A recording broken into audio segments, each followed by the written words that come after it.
Okay, Leandra, you can do this. Just talk fast, talk fast, talk fast. Yes. Okay, let's do this.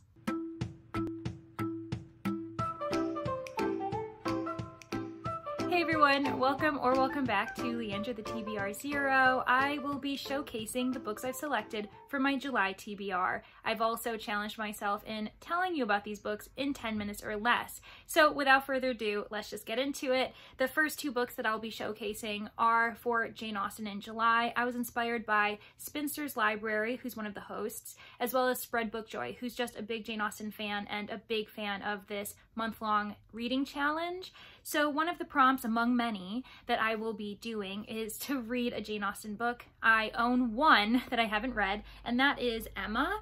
So I've only actually read Pride and Prejudice and Sensibility before this, but I really want to read more of her work. I absolutely adored The Murder of Mr. Wickham, which is basically a murder mystery ode to Austen and her canon. And because I only was able to get some of the references to the literature, I finally want to go back and read some of the actual classics, so that's why Emma's on my list.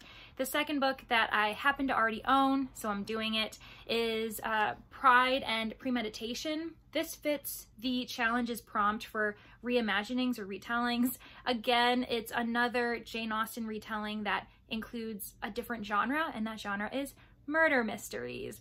I'm super excited. I think that these are great additions to, I guess, modern literature, because I feel like if people read this and they haven't read Jane Austen, it will inspire them to go back and read those original works that just might not be appealing to people who aren't into classics. So super excited. I own both, so I'm so glad to be finally getting them off my TBR shelves. Next, I am reading It Takes Two to Mango. I'm so sorry about the light. And this is by Carrie Doyle.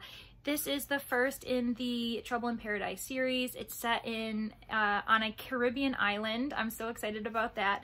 And I'm also doing a buddy read, at least keeping my fingers crossed. It's with Amanda from Little Bitty Delights on Bookstagram. We both have this on our TBR, we both talked about it, so hopefully we both can read it in July. If she can't, that's okay, but I am determined because it's summer weather. I'm gonna be reading a beach read at some point this summer, and I'm hoping it's It Takes Two to Mango. Next, I'm reading another buddy read, and it's with Invisible Cities by, oh god, the lighting's so bad, by Italo Calvino. He is an Italian author, so this is a translation from its original Italian. I have read one book by him before, which was If on a Winter's Night a Traveler, so I'm super excited to finally read this. I attempted to do a buddy read with this months ago. It didn't work out, but now I'm doing it with one of my closest friends, Phoebe, so we're both determined. It's a very short book, and it features some historical figures, so I'm thinking it's going to be historical fiction meets speculative fiction, because that's 100% what Calvino tends to do. Very, very pumped. I also have quite a few library reads that I've decided to read. One of them is Cult Classic by Sloane Crossley. This was featured in my mid-year freakout tag. If you're interested in watching that video because you haven't yet, it will be linked in my description. However, just so you know, it is speculative fiction. I'm assuming it's going to have dark humor. It is being campaigned by Andrew Sean Greer, who says it's amazing, and a woman leaves a dinner in Chinatown heading home, and on her journey she keeps meeting her exes from her past. So you know it's gonna be just chaotic and amazing. I'm so pumped.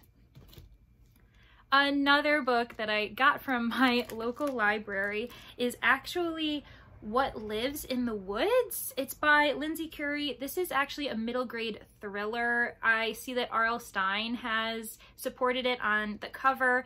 This is just such an interesting looking read. It's reminding me of The Keeper by Guadalupe Garcia McCall, which I read a couple months ago, absolutely adored. So I'm totally into more creepy middle grade vibes. But this one apparently includes a mannequin that keeps seeming to look at our protagonist. And I can't wait to read it. I'm really nervous, but in the best ways possible. Another library read that I immediately picked up as soon as my local library actually got it into the system was When Women Were Dragons. It's by Kelly Barnhill. Apparently, she's also the author of The Girl Who Drank the Moon, if you read that. I've never read her before, but this is pretty much about a mass dragoning event in which women, not all women, but a good amount of them, suddenly turned into dragons in 1955. And our protagonist, I believe she is wondering why her aunt transformed, but her mother didn't. So this is giving me Night Bitch vibes by Rachel Yoder, which is amazing. It's also reminding me of The School for Good Women. No. The School for Good Mothers. It's reminding me of The School for Good Mothers, which I also just read in January, another brilliant piece on motherhood in its many forms and just what it's like to be a woman in modern society or near future societies. So I can't wait. The cover's gorgeous. I've heard great things from other friends who've read it, so can't wait. Next, I actually have two NetGalley arcs. I'm really pumped about them. I have realized I'm a little overwhelmed with the number of arcs that I've requested and have been accepted for, so I'm reading at least 2 this month. One of them is going to be Trex by Christine Morel. The publication date is August 30th, and it's being published by Random House Children's Delacorte Press. The cover is gorgeous. I'll put it up here so that you can see it, but just so you know, Trex, he has his life saved by this experimental brain implant. However, that same implant has made his life ever more difficult because he's realizing that he now has the power to conduct electricity in his fingers. He feels it running through his body. He is trying his best to cope with this new reality, trying to keep his own secret in check, and he befriends this girl who apparently is out in the outskirts, but she also lives in like this spooky, haunted, just the creepiest house in the neighborhood. So we know they're going to get up to some type of adventures. I don't know much more, but I know there's a mysterious figure in the background who obviously will make, which will obviously make their lives a little bit harder, but very pumped. And that is Trex by Christine Morel. The other NetGalley arc that I'm so pumped, and it's coming from Poisoned Pen Press, one of my favorite presses, especially if you're interested in mysteries. It is The Christmas Murder Game. It's by Alexandra Benedict. It comes out October 4th. So this is a couple months in advance that I'm getting this copy. And the tagline is 12 clues, 12 keys, 12 days of Christmas, but how many will die before 12th night? So our main character, her mother died, I think 21 years ago, and now she receives this invitation to come to Endgame House, where the estranged cousins all have to come together, and there's one winner at the end of 12 nights, and that winner is going to get the deed of the house.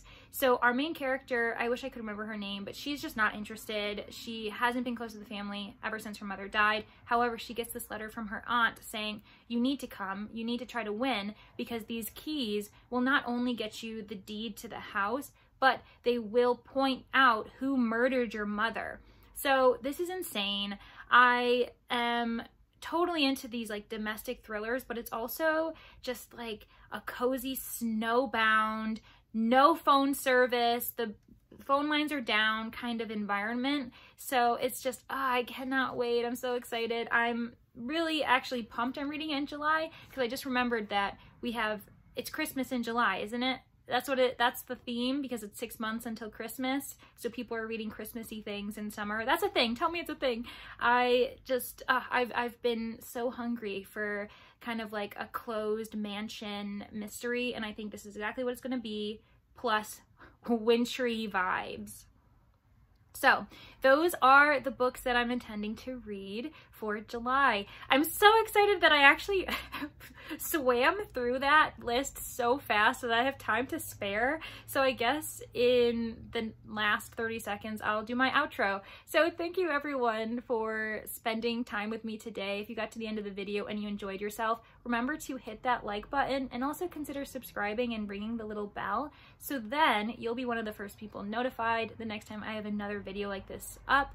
If it goes well, I think I may continue this theme of doing my TBR in under 10 minutes, because it really challenges me, and I feel like I have to have a very good reason for why the book's on my TBR in the first place, because I only have so much time to prove my reason for it. So please comment below the books that you are reading for July. I'd love to see if we're paralleling. If you're participating in Jane Austen in July too, I'd love to see the prompts that you're going to be partaking in. And yeah, I just love the community, love you all, and have a great one. Bye!